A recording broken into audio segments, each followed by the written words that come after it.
श्री पुराण पुरुषोत्तमाय नमः।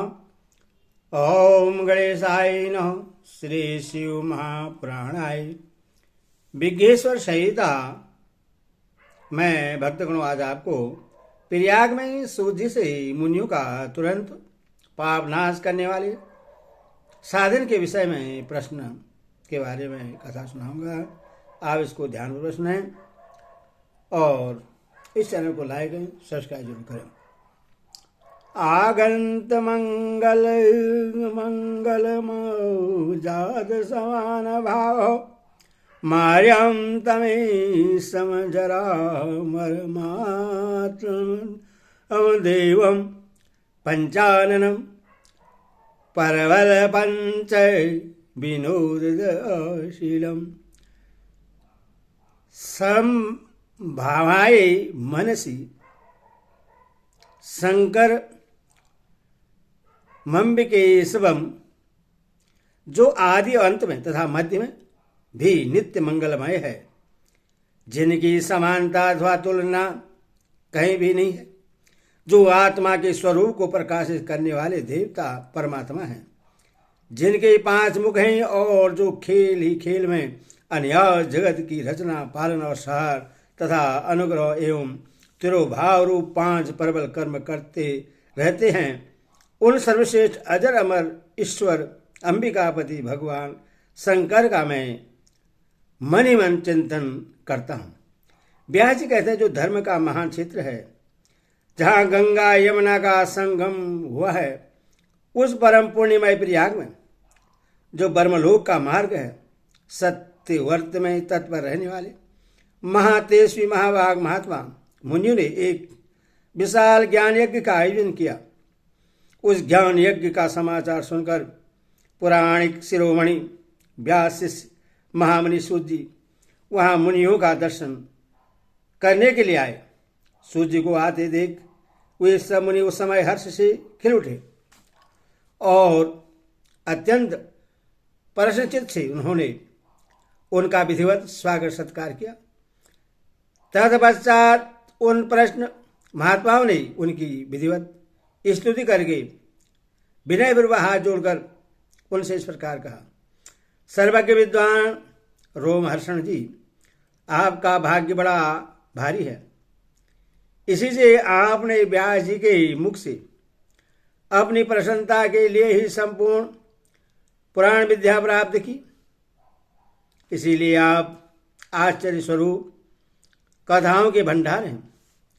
ठीक उसी तरह जैसे रत्नाकर समुद्र बड़े बड़े सारभूत रत्नों का आगार है, तीनों लोकों में भूत वर्तमान और भविष्य तथा और भी जो कोई वस्तु है वह आपसे अज्ञात नहीं है। आप हमारे सौभाग्य से इस यज्ञ का दर्शन करने के लिए यहाँ पधार गए हैं और इसी व्यास से हमारा कुछ कल्याण करने वाले हैं, क्योंकि आपका आगमन निरर्थक नहीं हो सकता। हमने पहले भी आपसे शुभाशुभ तत्व का पूरा वर्णन सुना है, किंतु उससे त्रिवृत्ति नहीं होती। हमें उसे सुनने की बारंबार इच्छा होती है।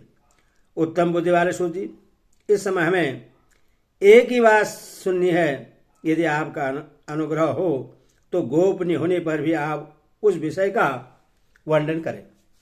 घोर कलयुग आने पर मनुष्य पुण्य कर्म से दूर रहेंगे, दुराचार में फंस जाएंगे और सबके सब सत्य भाषण से मोह फेर लेंगे, दूसरों की निंदा में तत्पर होंगे, पराये धन को हड़प लेने की इच्छा करेंगे, उनका मन पराये स्त्रियों में आसक्त होगा तथा वे दूसरे प्राणियों की हिंसा क्या करेंगे, अपने शरीर को ही आत्मा समझेंगे, मूढ़ नास्तिक और पशु बुद्धि रखने वाले होंगे, माता पिता से द्वेष रखेंगे, ब्राह्मण लोभ रूपी ग्रह के ग्रास बन जाएंगे, वेद बेचकर जीविका चलाएंगे, धन का उपार्जन करने के लिए ही विद्या का अभ्यास करेंगे और मत से मोहित रहेंगे, अपनी जाति के कर्म छोड़ देंगे, पराया दूसरों को ठकेंगे,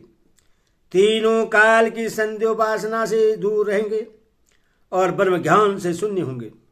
समस्त क्षेत्र भी स्वधर्म का त्याग करने वाले होंगे। कुसंगी, पापी, व्यभिचारी होंगे। उनमें शौर्य का अभाव होगा। वे कुशित शौर्य कर्म से जीविका चलाएंगे। शूद्रों का सा बर्ताव करेंगे और उनका चित्त काम का किंकर बना रहेगा। वैश्य, संस्कार भ्रष्ट, स्वधर्म त्यागी, कुमार्गी, धनोपार्जन परायण तथा नाव तोल में अपनी कुशित वृत्ति का परिचय देने वाले होंगे। इसी तरह शूद्र ब्राह्मणों के आचार में तत्पर होंगे। उनकी क्रांति उज्ज्वल होगी, अर्थात वे अपना कर्म धर्म छोड़कर उज्ज्वल वेशभूषा से विभूषित हो व्यर्थ घूमेंगे। वे स्वभावतः ही अपने धर्म का त्याग करने वाले होंगे। उनके विचार धर्म के ही प्रतिकूल होंगे। वे कुटिल और देशनिंदक होंगे।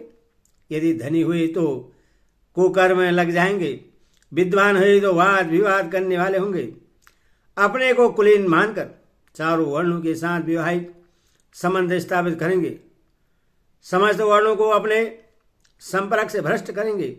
वे लोग अपनी अधिकार सीमा से बाहर जाकर द्विजोचित सत्कर्मों का अनुष्ठान करने वाले होंगे। कलयुग की स्थितियां प्राय हो सदाचार से भ्रष्ट और पति का अपमान करने वाली होगी। सास ससुर से द्रोह करेगी, किसी से भय नहीं मानेगी, मलिन भोजन करेगी, कुशित भाव में तत्पर होगी। उनका शील स्वभाव बहुत बुरा होगा और वह अपने पति की सेवा से सदा ही विमुख रहेगी। सो जी, इस तरह जिनकी बुद्धि नष्ट हो गई है, जिन्होंने अपने धर्म का त्याग कर दिया है, ऐसे लोगों को यह लोक और परलोक में उत्तम गति कैसे प्राप्त होगी, इसी चिंता से हमारा मन सदा व्याकुल रहता है। परोपकार के समान दूसरा कोई धर्म नहीं है, अथवा जिस छोटे से उपाय से इन सब के पापों का तत्काल नाश हो जाए, उससे इस समय कृपा पूर्वक बतलाइए, क्योंकि आप समस्त सिद्धांतों के ज्ञाता हैं। व्यास जी कहते हैं, उन भावितामा मुनियों की यह बात सुनकर सूजी मन ही मन भगवान शंकर का स्मरण करके उनसे इस प्रकार बोले, हरि ओम तत्सत, हरि ओम तत्सत।